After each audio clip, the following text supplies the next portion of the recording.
and I will show you guys how to do a silhouette. Now, last week when we got together and we chatted about silhouettes, they were basically filled in black outlines. So as far as details go, not a lot. There are not a lot of details in the silhouette, except for whatever the outside line is. So let me start with this, and let me grab this picture, because this is one way to do your silhouette, is to take an image, and it doesn't necessarily have to be a person, but we kind of want to throw a person into our silhouette because hopefully you're basing it on your characters. And remember when we used to draw just the outline? We'd look real careful. We'd move slowly. We let our eye tell our hand what to do. As you remember with contour line, there's always just that little bit of distortion. All right. Where this hair hits the shoulder, oh, I'm actually going to run out of space. The hair becomes one with the shoulder. And then when the shoulder hits her waist or her midsection, there's another little piece of hair sticking out here, down. The curve of the guitar, the knee. All right, so I fell off of that side. I'm going to start up on this side. Bump to her head, down, curve of the hair, arm heading up to the guitar neck. My guitar neck's going to end up going off the page. Now I got to kind of judge the thickness of the arm. Boom, boom. There's part of it. Here's the other side of the guitar neck. Oop, I did not do that well. On the upside of screwing up while you are trying,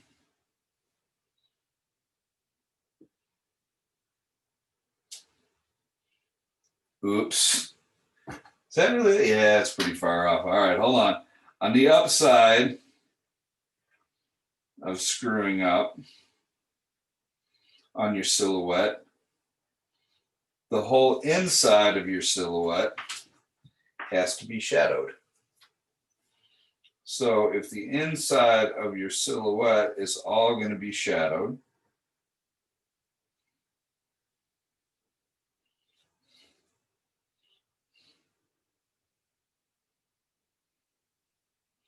then what I'm going to do is I'm going to come back and I'm going to start carefully filling the whole inside in. A silhouette does not have inner details. It only has an outer detail line. So this is really going to be the longest part of this assignment, is you taking and shading the inside of this picture in. Now, if you can get to the point where you can get a decent angle on your pencil as you're doing your feathering, you're going in circles, it may go a little quicker. If you have a big fat marker at home, some of you might. I would start on the inside, work my way to the edges. A lot of fat markers bleed, so I would use a thinner marker as I got toward the edges to fill that in.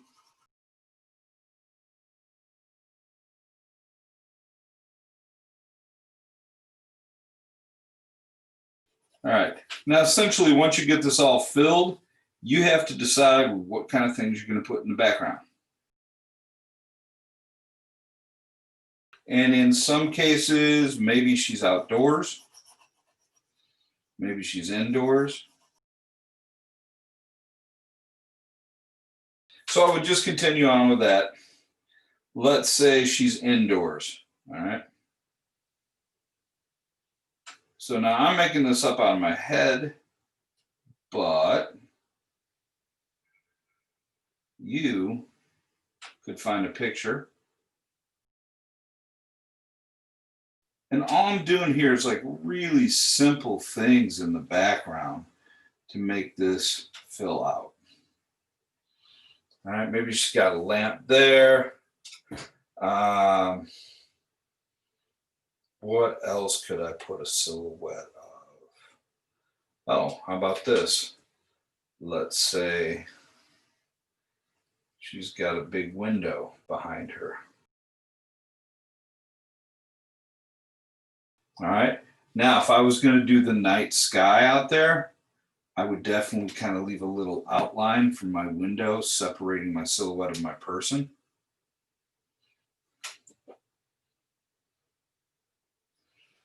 Maybe I would even do a silhouette or a line separating the edge of my lamp and my person.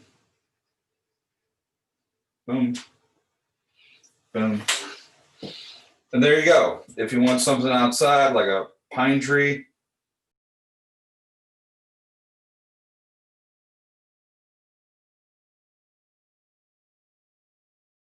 you do not have to shade as fast as me because I am getting a cramp.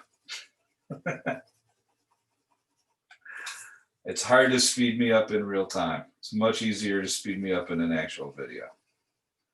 All right, so I'll put a tree outside. I would finish darkening her in. I would probably darken in my lamp. Boom, I am done with that. All right, now let me check the chat real quick to see what people are saying. No, you do not have to draw what I drew. You can use your own character. You can use your own picture. You can do any of that. That would be awesome. Now, I'm going to show you a different way to do that too.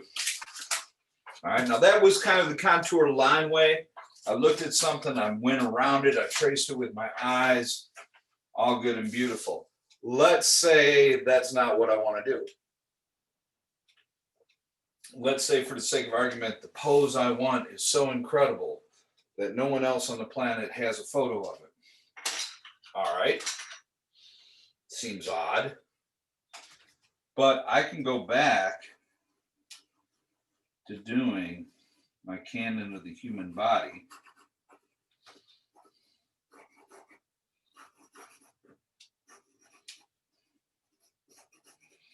And you notice I'm slopping up my human body here because I'm doing more shape than I am skeleton. Sometimes I do change up my pictures or my canon just because I've been drawing the human body for so long.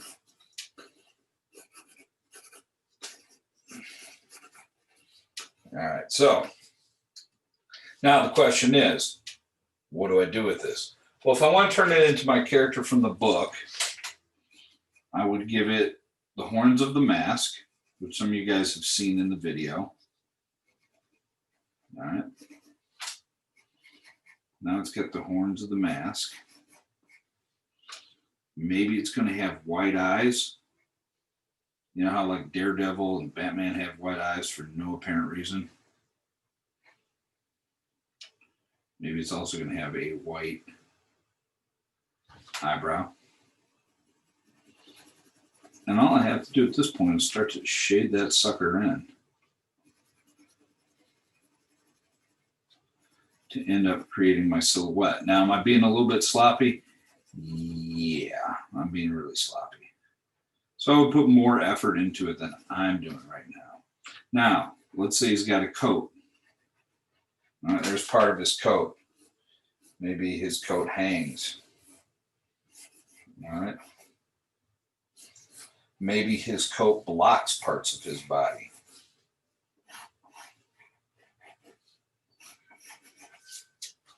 All right. Although his coat at this point looks more like he's a wizard. Looks way too wizardy, to be honest. In fact, he looks so wizardy, I might as well give him a wand. And then all I have to do is go and shade all that in.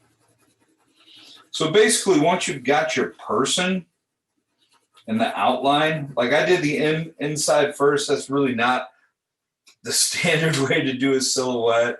People do silhouettes in college because they're trying to get you to really open up that right brain and connect.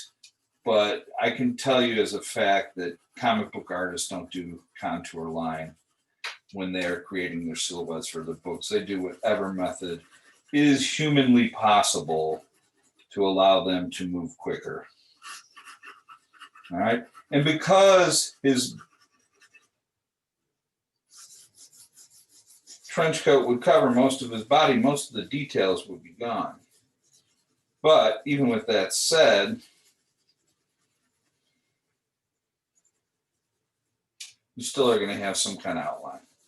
And hopefully I'll make this dark enough that I won't see my skeleton underneath, because that'd make it look even cheaper. Silhouettes are kind of a cheap way to get a dramatic effect very easily. All right.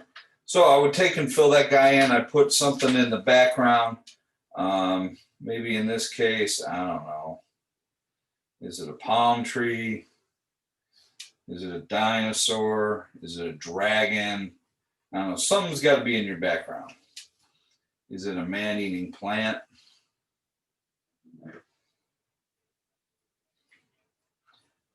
Is it a plant-eating man? You never really see that in the movies. The vegetarians versus the man-eating plants. That almost looks like a chest burster. All right. So hopefully you won't ever go that fast or make that sloppy of a drawing. Now, one thing I do want to warn you about. When you are doing these silhouettes, there's certain things that just look bad as a silhouette. And it's not that a bear would look bad as a silhouette. Oh, where did that paper go from? Let's grab a new sheet. A bear would be an awesome silhouette if he had an outline. But this bear has an ear that goes into the hunch of his back, which goes into his other part of his back. And then he's got a head that sticks out and goes down to a paw, which comes up again into another paw, into another paw. So I'm working on this area right here. And then up and a butt. So because I'm not seeing the outline of this guy, it all flattens. So if he flattens and all you're seeing is this as an outline, that's not a good picture to work with. You don't know that's a bear. Well, you know it's a bear because you saw me pull out a picture of a bear to show you how to do an outline. But if I remove that and I handed that to all of you, you'd go ape, tooth. Wait a minute, are we looking at it the right way? No idea. So yeah, when you pick your silhouette, it's got to be a recognizable pose for it to make sense, for you to be able to identify what's going on in the actual picture. All right. I'm really being a slob. Okay. So that's basically how you could do an easy silhouette. I would say get this work turned in. What am I going to see you guys? I'll see you guys on Thursday. So we're looking for Thursday, Friday at the latest, kind of. This project really, I mean, once you have your image of what it is that you want to do, it wouldn't take long at all. It really doesn't. I mean, if you're super lazy, you could put your piece of paper over an actual photo and trace it out, shade it in, come up with some kind of background, at least one object in the background. More would be better. Frank Miller always put a couple of things in the background And the reason he did that, because he uses so many silhouettes, is he did that to make your brain think about where that character is. And the interesting thing is when you would read his work, like he might do a building with a single window, which I always thought was really cheap. But the reader ends up imagining the rest of the city based upon that really tiny rectangle with a really tiny rectangle in the middle. And then there's a silhouette. So the reader ends up filling in the rest of the information when they see a silhouette. So you're actively making your reader be creative in their imagination by telling them a story this way. And you wouldn't do everything like this, but it's a really good way to engage the reader, put in some drama, and save you from drawing some stuff. Because 30 pages a month, that's a lot of drawing, you know? And some of those guys did 3 comic books a month. So that's 90 pages a month. That meant every day they had to lay out, draw, detail 3 pages. Does it beat throwing boxes at UPS? Sure it does, because I did that for 6 weeks and I thought I was going to die. You have to throw boxes off of semis. You had to throw a box a second. They could only work you for 2 hours straight. They gave you a 15-minute break. They'd work you for another 2 hours, and they'd send you home because anything past that would be abuse. I'd rather be drawing. All right, so that's about it with that.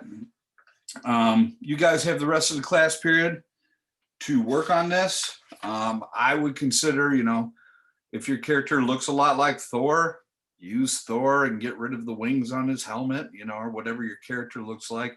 If your character is more of a Spider-Man type, look up some pictures of Spider-Man. Go that route. All right. I'll put on some tunes. We got till, what time do we got till? We got to 12:55. So make sure your name is in the chat. And if you got any questions, I will be here until class is over. All right. Okay. Y'all so loud. Now let me pop on some music.